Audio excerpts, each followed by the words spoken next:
Nearly a year into the pandemic, and a local mask manufacturer is concerned we might be forgetting a key lesson of this crisis.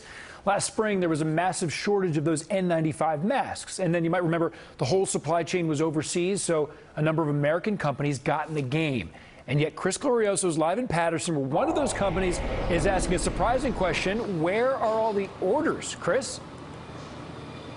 Well, you know, this really is a head scratcher. The New York Times wrote about this morning. I am live inside a Patterson factory that currently has 500,000 N95 masks boxed up and ready to go.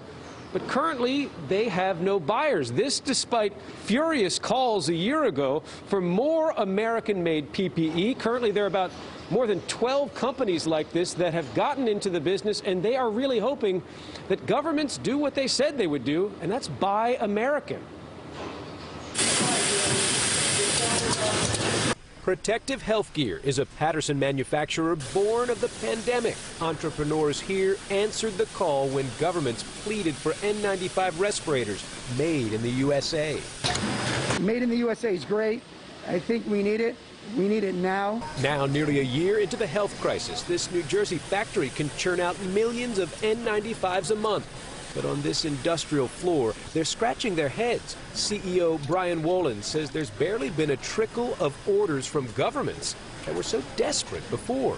We had thought that once we opened our doors, hearing the pleas of the government, that we would be inundated with contracts, which we are not. Reasons for the sluggish demand are several, but much of it boils down to price. Foreign-made masks are generally cheaper by a few pennies. Governments and health systems, once willing to pay a king's ransom for a batch of high-grade respirators, are now searching for bargains. Do you think governments need to consider subsidies for these American-made masks? I do. COO Evan Schulman said without more government support, or at least more government business, there is a concern a homegrown factory like this could fade away as fast as it answered the call during an epic supply shortage. Are you concerned that a year later we're forgetting about that supply disaster we were in 365 days ago? I would hope not. I would hope not. If they don't support us, then we could fall into the same exact situation again another time. History always repeats itself, and we'd like it not to repeat itself in this particular instance.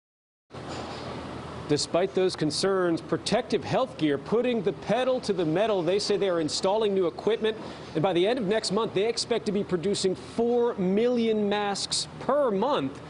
And of course, we know that former President Trump and current President Biden say they want to buy American. A company like this would be thrilled to have one of those contracts. They say it's a national security issue.